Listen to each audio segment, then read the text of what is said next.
All right, it's Wednesday, October 5th. I think that's the day and date. I'm not sure. I've kind of lost track. But today we're on a little bit of a mission. One of our followers has a friend here who has lost everything. And we're going to go see if we can help him out a little bit. It's going to take me some time to get around where I need to be. But we'll meet up with this person. My understanding, she's a crafter and a school teacher, and lives here in Fort Myers. So we'll see what we can do to help him out here. Had to find a bank that was open. Not many are open apparently. No power yet, so I can cash a check to give to this person and help them out with the donations that you guys have made. I posted on Facebook this morning that emotions are very weird and tough with this. On one hand, you help somebody, give them some food and water they need, and you feel some sense of gratification, but you don't want to even feel that. You just want the other person to feel better than they do. And I saw pictures this morning of our favorite restaurant, Dixie Fish Company. It's destroyed, and to feel sad over a restaurant seems almost selfish when people have lost their livelihoods and many of them lost their lives. So those are just real emotions that come out through something like this, that things you can't predict and know how you're going to feel until you go through them. And boy, it is tough. People, I've had a couple people tell me about, make sure you're taking care of yourself and mentally and physically. And I'll be fine until this is over. I'll be fine after this is over, but I will probably have a breakdown at some point. I tend to handle stress very well and get through just about anything until it's over. So I'm flying back to Louisville on Friday, and going to take a few days there. I'm driving back down next Tuesday. Tammy's going to North Myrtle Beach to visit her relatives on Monday, and then I'm going to leave Tuesday with Molly and drive back down, and then she's flying down here on next Friday. So she's going to see some of this firsthand, unfortunately. But at this point, you can't change what's happened. You can't change where things are at. All you can do is try to help people and move forward.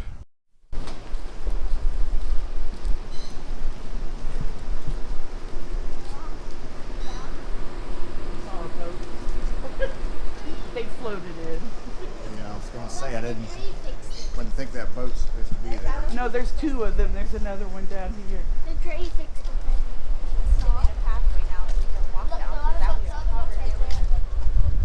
covered. See, there's the other boat.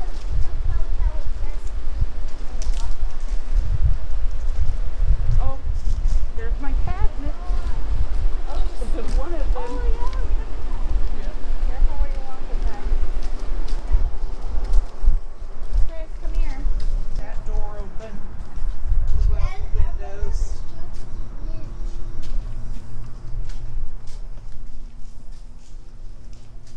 Wow.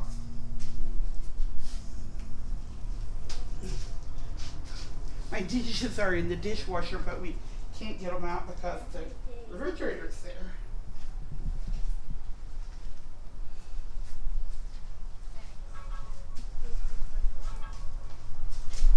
Yeah, that's where the water came through. Smells a whole lot better.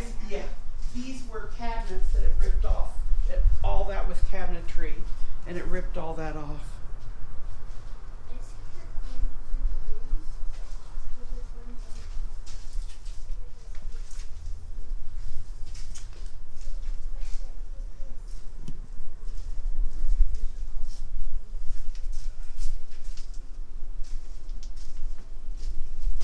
The water was up above the top of the closet.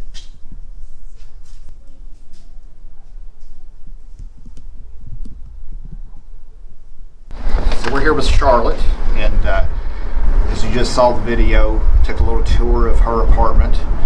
It's It's right here on the water, and she was one of the first to get hit by the floods. You have to. I'm an emotional guy, so bear with me. Like I told you a minute ago, we're in the process of moving here. Great timing. Yeah. It's a great place to live normally. It's beautiful. Still beautiful. We got, we got our first hurricane out of the way early. Right. We weren't here, actually. We were back in Louisville. My neighbors, have wonderful neighbors, took care of our place for us. We were very fortunate. We did not have much damage. We had some shingles, lost some siding. Carports are gone, whatever, And Robbie told me that you had been hit pretty hard, and obviously you were. And I've lived in Florida since 1980, and this is the first time I've ever suffered anything like this. And they said this was the first direct hit in over 100 years. And my best friend lives here. He's been here about 10 years. He was here for Irma. And it just kind of went up the coast. Wasn't that bad compared to this. And I don't know if Robbie told you. I understand you're a crafter. Yes. So you got a cricket.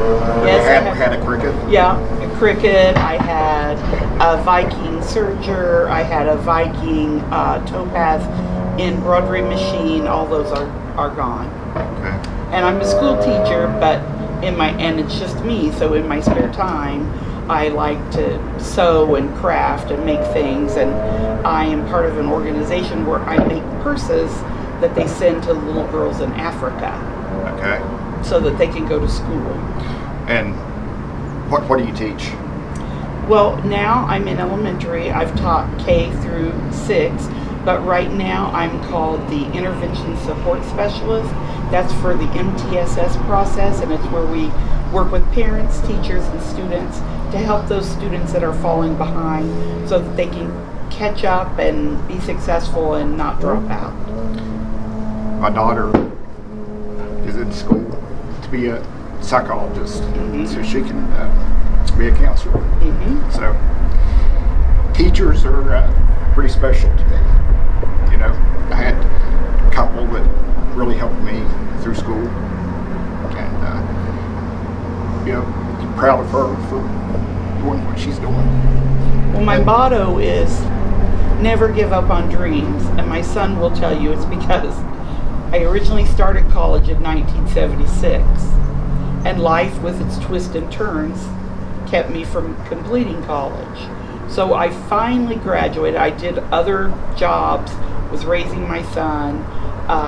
Finally, I graduated in 2006 and finally became a teacher. Wow. And I was a single mom for many, many years and still went to college.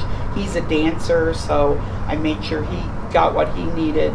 So I say never give up on your dreams. And he tells his friends, you too can get a 4-year degree in only 30 short years if you don't give up. Similar, my mother was a seamstress that raised 4 boys pretty much by herself with help with the family. Yeah. And so it's kind of, I worked in IT for about 25 years, and about 7 or 8 years ago, my wife bought a cricket machine. Changed careers, changed my life, actually. We built a business in Louisville that we sold vinyl and heat transfer vinyl, and left that business a couple of years ago.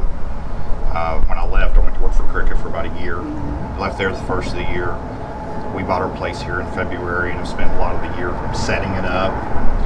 I'm actually opening a new business across the river in Cape Coral, and thought for sure it was going to get flooded because it's down Del Prado Boulevard. Oh, wow. It's down next to the Cape Coral Bridge, but honestly, it was almost untouched.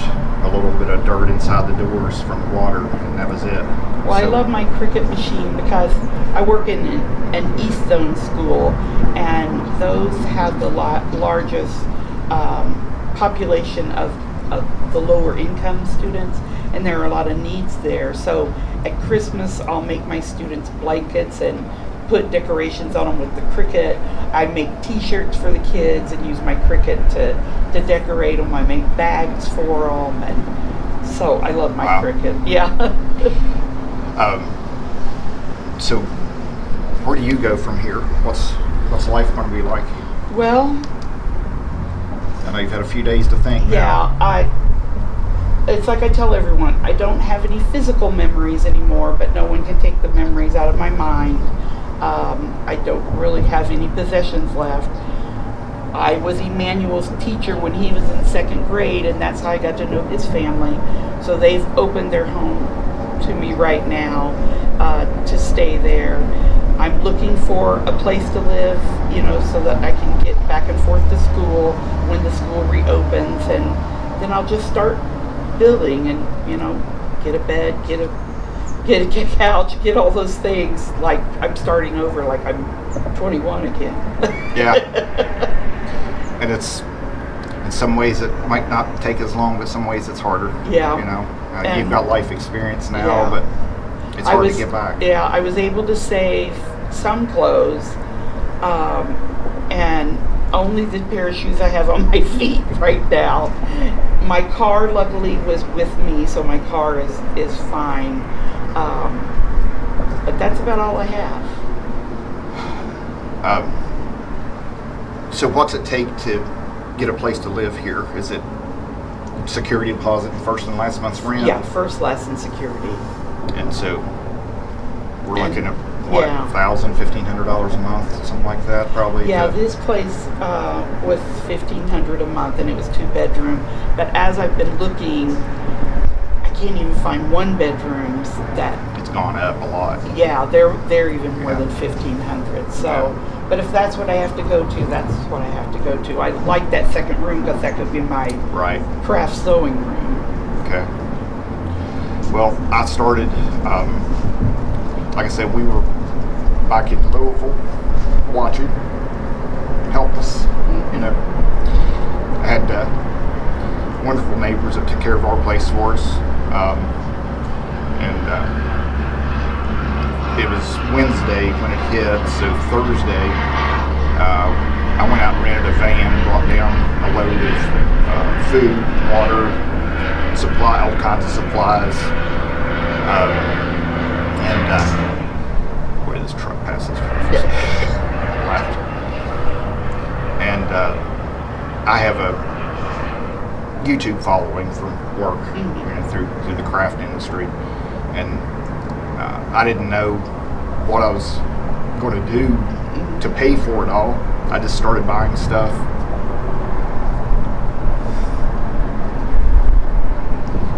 I went to rent the van. It was $1,300, and I paused. My wife said, "Follow your heart." Yep. So went ahead and rented it. Went to Sam's, bought all the stuff. Hit Dollar Trees to get flashlights, everything I could find. Packs of batteries, just everything, camping stuff at Walmart, everything I could find that I thought would help, and brought it down. It took me 31 hours to get here. I-75 was closed because it flooded, and some of the detours were wrong, so I ended up on a detour that was flooded. Oh, boy. Took a while to get here, but I made it, and all my neighbors, people around us are overall doing pretty well because we didn't flood right where we're at. Near us did. We're down in the Cypress Lake area next to the Lakes Park. Oh, okay. And then areas down that way are just absolutely obliterated, down towards Sanibel and Fort Myers Beach. It's just crazy. I drove around down there yesterday and handed out water and everything I could. You can only do so much. Right.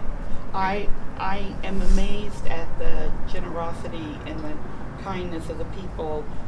Like I said, it's just me, so, and physically I can't do what I used to be able to do. Yeah. So the day we had to come and go through everything, we probably had 20 people just show up from word of mouth, and some could stay a long time, some couldn't, and they helped.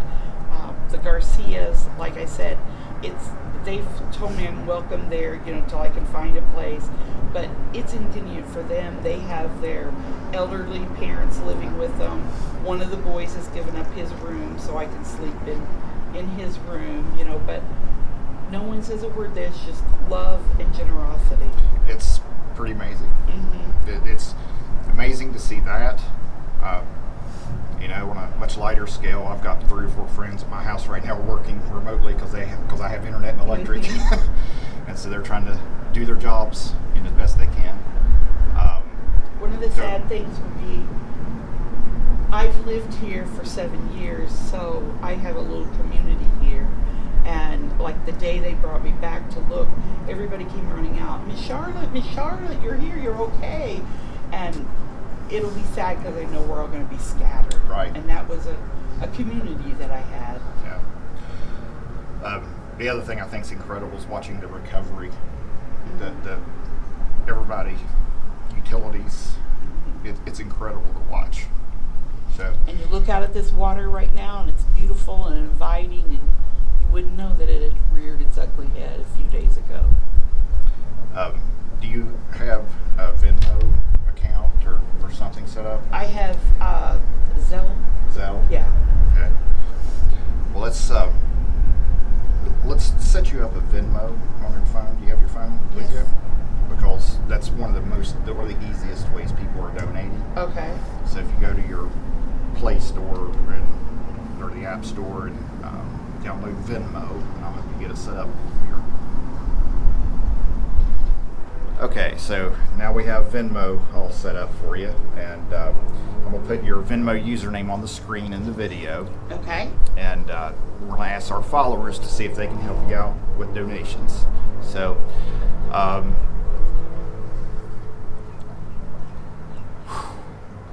told my wife I hope I could get through this. Because I'm a big guy, but that means I'm a big softy. So, they donated last week for me to bring all the supplies down, and it was amazing. I think I've done a few things over the last several years and raised money, and I think they've donated something like $35,000 now total across those things to feed the homeless and help veterans and stuff. And after I got here, donations kept coming. So we'll have a surplus of donations, and I'm gonna kick this off by helping you out. We're gonna, in this envelope, it's $1,500 to get you started. And what I want to do is challenge my viewers to match dollar for dollar or more of what this is to get you started. Thank you so much. You're welcome. And hopefully we'll get you back. Yeah. Get you back on your feet. And once you have a place set up and everything, you're ready to start crafting again, I want you to come and see me because I'll help you out with getting your craft supplies. Okay. Thank you. I know how important it is. Yeah, it is. And I can't wait to get back on my feet so I can start giving back to others. Yeah. And I appreciate anything anyone can do. And thank you so much. All right.